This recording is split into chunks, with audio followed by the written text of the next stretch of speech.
प्रिय साथियों, आज हम हिंदी भाषा के विकास की यात्रा को समझेंगे। हम इसके अतीत से लेकर अब तक के विकास को समझेंगे।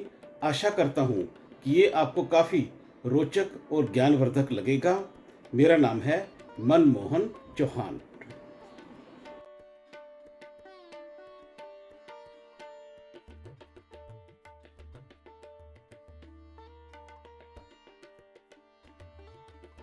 नमस्ते दोस्तों, आज हम एक ऐसी भाषा की कहानी जानने जा रहे हैं जो हमारे दिलों में बसती है, हमारी हिंदी। यह सिर्फ एक भाषा नहीं, बल्कि सदियों का सफर है जो हमें अपनी जड़ों से जोड़ता है। तो चलिए इस अद्भुत यात्रा पर चलते हैं। संस्कृत हमारी भाषाओं की माँ। Sanskrit the mother of our languages. कल्पना कीजिए एक विशाल पेड़ जिसकी जड़ें बहुत गहरी हैं। हमारी हिंदी का जन्म इसी पेड़ की सबसे पुरानी और मजबूत जड़ संस्कृत से हुआ है। संस्कृत जो भारोपीय भाषा परिवार इंडो यूरोपियन लैंग्वेज फैमिली का हिस्सा है, को भारत की लगभग सभी आधुनिक भाषाओं की जननी माना जाता है। यह भाषा अपनी शुद्धता और वैज्ञानिक व्याकरण के लिए जानी जाती है। वैदिक संस्कृत यह संस्कृत का सबसे प्राचीन रूप है, जिसमें हमारे सबसे पुराने और पवित्र ग्रंथ वेद लिखे गए थे। यह लगभग 1500 ईसा पूर्व की बात है, जब जीवन और ब्रह्मांड के गहरे रहस्य इसमें बुने गए थे। लौकिक संस्कृत क्लासिकल संस्कृत। समय के साथ संस्कृत थोड़ी सरल हुई और इसे लौकिक संस्कृत कहा गया। इसी में हमारे महाकाव्य रामायण और महाभारत रचे गए और कालिदास जैसे महान कवियों ने अपनी अमर रचनाएं की। पाणिनि ने अपने अष्टाध्यायी से इस भाषा को व्याकरण के नियमों में बांधा, जिससे यह और भी व्यवस्थित हो गई। आज भी हमारी हिंदी के हजारों शब्द सीधे संस्कृत से आते हैं। प्राचीन भारतीय आर्य भाषा काल। भाषा की शुरुआती यात्रा। Old Indo Aryan period, the initial journey of language. लगभग 1500 ईसा पूर्व से 500 ईसा पूर्व तक का समय प्राचीन भारतीय आर्य भाषा काल कहलाता है। इस दौरान संस्कृत का ही बोलबाला था, लेकिन भाषाओं का स्वभाव होता है कि वे समय के साथ बदलती और सरल होती जाती हैं। इसी काल में संस्कृत की जटिलताओं को धीरे धीरे कम करने की प्रक्रिया शुरू हुई, जिसने बाद की भाषाओं के लिए रास्ता बनाया। मध्यकालीन भारतीय आर्य भाषा काल। जन भाषाओं का उदय। Middle Indo Aryan period, the rise of people's languages. लगभग 500 ईसा पूर्व से 1000 ईस्वी तक का समय मध्यकालीन भारतीय आर्य भाषा काल है। यह वह दौर था जब संस्कृत से निकलकर आम लोगों की बोलचाल की भाषाएं वर्नाक्युलर्स विकसित हुई। पाली संस्कृत के बाद सबसे पहले पाली विकसित हुई। यह वह भाषा थी जिसमें भगवान बुद्ध लॉर्ड बुद्धा ने अपने उपदेश दिए थे, ताकि आम लोग भी उनकी शिक्षाओं को समझ सकें। बौद्ध धर्म के पवित्र ग्रंथ त्रिपिटक इसी भाषा में लिखे गए हैं। प्राकृत। पाली के बाद कई और प्राकृत भाषाएं आई। ये अलग अलग क्षेत्रों में बोली जाती थी और संस्कृत से और भी सरल थी। इनमें शोरसेनी प्राकृत सबसे महत्वपूर्ण थी, क्योंकि यह दिल्ली और पश्चिमी उत्तर प्रदेश के आसपास बोली जाती थी। वही क्षेत्र जहां से हमारी हिंदी का जन्म हुआ। इसके अलावा मागधी और अर्धमागधी जैसी प्राकृतें भी थी, जिनसे पूर्वी भारतीय भाषाएं विकसित हुई। अपभ्रंश। प्राकृत भाषाओं से ही अपभ्रंश नाम की भाषाएं निकली। अपभ्रंश का शाब्दिक अर्थ बिगड़ा हुआ या भ्रष्ट होता है, लेकिन भाषाई संदर्भ में इसका मतलब है बदला हुआ रूप। ये भाषाएं पुरानी और नई भाषाओं के बीच एक पुल ब्रिज थी। अपभ्रंश में व्याकरण और भी सरल हो गया था और इसने आधुनिक भारतीय भाषाओं की नींव रखी। शोरसेनी अपभ्रंश से ही पश्चिमी हिंदी वेस्टर्न हिंदी का विकास हुआ, जो आज की हिंदी का सीधा पूर्वज है। आधुनिक भारतीय आर्य भाषा काल, हमारी हिंदी का मानकीकरण, modern Indo Aryan period, the standardisation of our Hindi. लगभग 1000 ईस्वी से आज तक का समय आधुनिक भारतीय आर्य भाषा काल है। यह वह दौर है जब हिंदी ने अपना आधुनिक रूप लिया। खड़ी बोली का उदय, इमर्जेंस ऑफ खड़ी बोली। अपभ्रंश से लगभग 1000 ईस्वी में खड़ी बोली विकसित हुई। यह दिल्ली और मेरठ के आसपास बोली जाती थी। अमीर खुसरो 13वीं सदी को खड़ी बोली का पहला बड़ा कवि माना जाता है। उन्होंने अपनी पहेलियों और मुकरियों में इसे हिंदवी या देहलवी कहा। दक्षिणी हिंदी, दक्षिण भारत में खड़ी बोली का एक खास रूप दक्षिणी हिंदी के नाम से विकसित हुआ, जिसमें फारसी और अरबी भाषाओं के शब्द भी थे।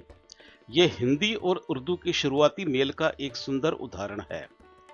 भक्ति आंदोलन का कमाल, इम्पैक्ट ऑफ भक्ति मूवमेंट। 14वीं से 17वीं सदी के भक्ति काल में हिंदी की दो और बोलियां बहुत चमकी। ब्रज भाषा, सूरदास जैसे कवियों ने इसमें भगवान कृष्ण के मधुर भजन लिखे, जिससे यह भाषा अपनी मिठास के लिए जानी गई। अवधि, तुलसीदास ने अपना महाकाव्य रामचरितमानस इसी में रचा, जो भारतीय साहित्य की एक अमूल्य धरोहर है। आधुनिक मानक हिंदी, मॉडर्न स्टैंडर्ड हिंदी। 19वीं सदी में खड़ी बोली को एक मानक, स्टैंडर्ड और साहित्यिक भाषा बनाने का अभियान चला। भारतेंदु हरिश्चंद्र को हिंदी गद्य प्रोज का जनक माना जाता है। उन्होंने अपनी रचनाओं से खड़ी बोली को नया जीवन दिया। बाद में आचार्य महावीर प्रसाद द्विवेदी ने सरस्वती पत्रिका के माध्यम से खड़ी बोली के व्याकरण और वर्तनी, स्पेलिंग को व्यवस्थित किया। आज हम जिस हिंदी का उपयोग करते हैं वह खड़ी बोली का ही परिष्कृत और व्याकरणिक रूप है, जिसे देवनागरी लिपि में लिखा जाता है। हिंदी की खास बातें, क्यों है ये इतनी विशेष? Special features of Hindi, what makes it so unique? वैज्ञानिक देवनागरी लिपि, साइंटिफिक देवनागरी स्क्रिप्ट। हिंदी को देवनागरी लिपि, देवनागरी स्क्रिप्ट में लिखा जाता है। यह लिपि बहुत वैज्ञानिक है, क्योंकि जैसा बोला जाता है वैसा ही लिखा जाता है। फोनेटिक स्क्रिप्ट, हर आवाज के लिए एक खास अक्षर है, जिससे उच्चारण में आसानी होती है। यह बाईं से दाईं ओर लिखी जाती है। आसानी से बोले जाने वाली भाषा, इजी टू स्पीक लैंग्वेज।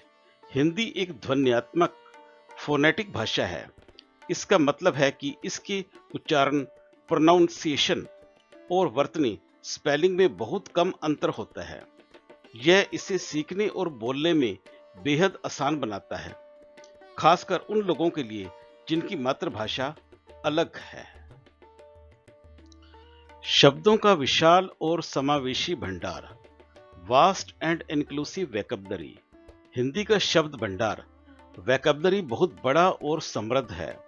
इसमें संस्कृत के हजारों शब्द तत्सम और तद्भव हैं। इसके अलावा भारत पर हुए विभिन्न सांस्कृतिक प्रभावों के कारण इसमें अरबी, फारसी और बाद में अंग्रेजी तथा अन्य यूरोपीय भाषाओं के शब्द भी बड़ी संख्या में शामिल हुए हैं। यह हिंदी की उदारता और ग्रहणशीलता को दर्शाता है। व्याकरणिक लिंग और वचन प्रणाली, grammatical gender and number system. Hindi में संज्ञाओं, नाउन्स और विशेषणों, एडजेक्टिव्स के लिए दो व्याकरणिक लिंग, पुल्लिंग मैस्कुलाइन और स्त्रीलिंग फेमिनाइन, और दो वचन, एक वचन सिंगुलर और बहुवचन प्लूरल होते हैं। यह प्रणाली क्रियापदों, वर्ब्स के रूप को भी प्रभावित करती है। जैसे लड़का पढ़ता है, द बॉय रीड्स, और लड़की पढ़ती है, द गर्ल रीड्स। कारक चिन्हों का स्पष्ट प्रयोग, clear use of case markers, post positions. Hindi में ने, को, से, में, पर जैसे छोटे छोटे शब्दों को पर सर्ग, पोस्ट पोजीशंस या कारक चिन्ह, केस मार्कर्स कहते हैं। इनका प्रयोग संज्ञाओं और सर्वनामों के साथ उनके व्याकरणिक संबंध जैसे कर्ता कर्म करण को स्पष्ट करने के लिए होता है। उदाहरण के लिए राम ने खाना खाया में ने बताता है कि राम करता है। निश्चित वाक्य रचना डेफिनेट सेंटेंस स्ट्रक्चर हिंदी की सामान्य वाक्य रचना कर्ता कर्म क्रिया सब्जेक्ट ऑब्जेक्ट वर्ब क्रम में होती है। जैसे राम कर्ता ने सेब कर्म खाया क्रिया, राम एट एन एप्पल। यह इसे समझने में आसान बनाता है और एक निश्चित प्रवाह देता है। बोलियों की समृद्ध विविधता rich diversity of dialects. Hindi केवल एक अकेली भाषा नहीं बल्कि कई खूबसूरत बोलियों का एक विस्तृत समूह है। इसमें पश्चिमी हिंदी जैसे खड़ी बोली ब्रजभाषा, पूर्वी हिंदी जैसे अवधी बघेली, बिहारी जैसे भोजपुरी मैथिली, राजस्थानी जैसे मारवाड़ी और पहाड़ी बोलियां शामिल हैं। यह विविधता हिंदी को सांस्कृतिक और साहित्यिक रूप से और भी समृद्ध बनाती है। भारत संघ की राजभाषा official language of the union of India. भारतीय संविधान के अनुच्छेद 343(1) के अनुसार देवनागरी लिपि में लिखित हिंदी भारत संघ की राजभाषा है। Hindi written in Devanagari script is the official language of the union of India. यह हिंदी को देश के आधिकारिक कामकाज और विभिन्न राज्यों के बीच संवाद में एक महत्वपूर्ण भूमिका देती है। विश्व मंच पर हिंदी एक चमकता सितारा। Hindi on the world stage a shining star. दुनिया की तीसरी सबसे बड़ी भाषा, third most spoken language globally. आपको यह जानकर गर्व होगा कि हिंदी दुनिया की तीसरी सबसे ज्यादा बोले जाने वाली भाषा है। Hindi is the third most spoken language globally. यह चीनी और अंग्रेजी के बाद आती है, जिसके 60 करोड़ से ज्यादा बोलने वाले हैं, जिसमें मूल वक्ता और दूसरी भाषा के रूप में बोलने वाले दोनों शामिल हैं। भारत में विशाल भाषाई आधार, vast linguistic base in India. Bharat में 50 करोड़ से ज्यादा लोग हिंदी को अपनी पहली भाषा फर्स्ट लैंग्वेज के रूप में बोलते हैं और 10 करोड़ से ज्यादा लोग इसे दूसरी भाषा सेकंड लैंग्वेज के रूप में इस्तेमाल करते हैं। ये भारत के भाषाई परिदृश्य में इसकी केंद्रिता को दर्शाता है। अंतर्राष्ट्रीय प्रवासी समुदाय और Hindi, international diaspora and Hindi. Hindi केवल भारत तक सीमित नहीं है। फिजी, मॉरिशस, सूरीनेम, गियाना, ट्रिनिडाड एंड टोबैगो जैसे देशों में महत्वपूर्ण भारतीय प्रवासी समुदाय है, जहां हिंदी एक महत्वपूर्ण भाषा के रूप में बोली और पढ़ाई जाती है। इसके अलावा संयुक्त अरब अमीरात, यूएई, नेपाल और सिंगापुर में भी हिंदी बोलने वाले बड़ी संख्या में मौजूद हैं।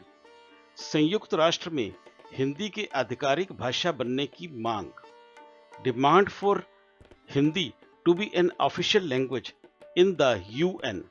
भारत सरकार लंबे समय से संयुक्त राष्ट्र यूनाइटेड नेशंस में हिंदी को एक आधिकारिक भाषा ऑफिशियल लैंग्वेज के रूप में शामिल करने की वकालत कर रही है। ये मांग विश्व मंच पर हिंदी के बढ़ते महत्व और भारत की वैश्विक भूमिका को दर्शाती है। डिजिटल दुनिया में हिंदी का बोलबाला, Hindi's prominence in the digital world. Internet और सोशल मीडिया के प्रसार ने हिंदी को वैश्विक स्तर पर एक नई पहचान दी है। हिंदी में डिजिटल सामग्री, हिंदी कंटेंट जैसे वेबसाइट्स, ब्लॉग्स, वीडियोस और सोशल मीडिया पोस्ट की खपत में उल्लेखनीय वृद्धि हुई है, जिससे इसकी वैश्विक पहुंच में गुणात्मक वृद्धि हुई है। अंतर्राष्ट्रीय शैक्षिक संस्थानों में हिंदी का अध्ययन, study of Hindi in international educational institutions. विश्व के कई प्रतिष्ठित विश्वविद्यालयों, यूनिवर्सिटीज और शिक्षण संस्थानों, एजुकेशनल इंस्टीट्यूशंस में हिंदी को एक विषय के रूप में पढ़ाया जा रहा है। यह विभिन्न देशों में भारतीय संस्कृति और भाषा में बढ़ती रुचि का प्रतीक है। बॉलीवुड का जादू, द मैजिक ऑफ बॉलीवुड। भारतीय सिनेमा, इंडियन सिनेमा जिसे हम बॉलीवुड कहते हैं, ने हिंदी को दुनिया भर में मशहूर करने में असाधारण भूमिका निभाई है। हमारी फिल्में, संगीत और टेलीविजन शो सीमाओं को पार कर दुनिया भर के लाखों लोगों तक हिंदी और भारतीय संस्कृति को पहुंचा रहे हैं। आर्थिक और कूटनीतिक महत्व, economic and diplomatic importance. Bharat के एक प्रमुख वैश्विक आर्थिक शक्ति, इकोनॉमिक पावर के रूप में उभरने के साथ हिंदी का आर्थिक और कूटनीतिक महत्व भी बढ़ रहा है। जो लोग भारत में व्यापार, बिजनेस या कूटनीति, डिप्लोमेसी से जुड़ना चाहते हैं, उनके लिए हिंदी सीखना एक महत्वपूर्ण कौशल बन रहा है। मीडिया और साहित्य का वैश्विक प्रसार, global spread of media and literature. Hindi समाचार channel, radio station, online portal और हिंदी साहित्य का विभिन्न भाषाओं में अनुवाद होने से विश्व भर में हिंदी भाषी दर्शकों और पाठकों तक इसकी पहुंच बढ़ी है। भाषा प्रौद्योगिकी में Hindi, Hindi in language technology, artificial intelligence AI और मशीन लर्निंग एमएल जैसी आधुनिक तकनीकों में हिंदी पर बहुत काम हो रहा है।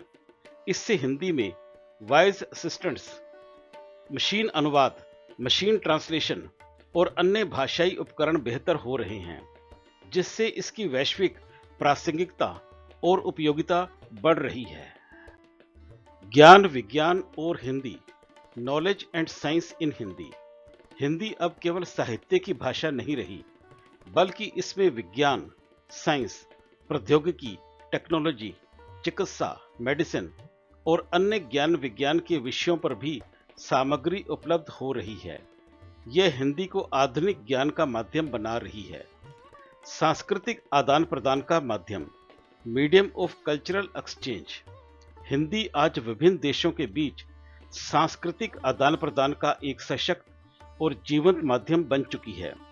भारतीय संस्कृति के अनमोल रत्न जैसे हमारे पारंपरिक त्योहार, मधुर संगीत, मनमोहक नृत्य और स्वादिष्ट खानपान के साथ साथ हिंदी भाषा भी विश्व पटल पर अपनी एक विशिष्ट और अमिट पहचान बना रही है।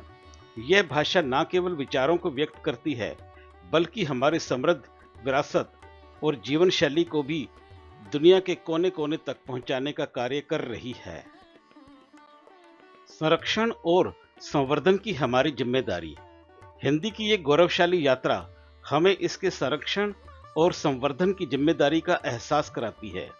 आइए हम सब मिलकर इस भाषा को और अधिक समृद्ध करें, इसकी शुद्धता बनाए रखें और गर्व के साथ इसे अपनी पहचान का हिस्सा बनाएं, ताकि यह अनंत काल तक अपनी आभा बिखेरती रहे और आने वाली पीढ़ियों को भी प्रेरित करती रहे। धन्यवाद हिंदी, हमारी विरासत, हमारी पहचान। Thank you Hindi, our heritage, our identity.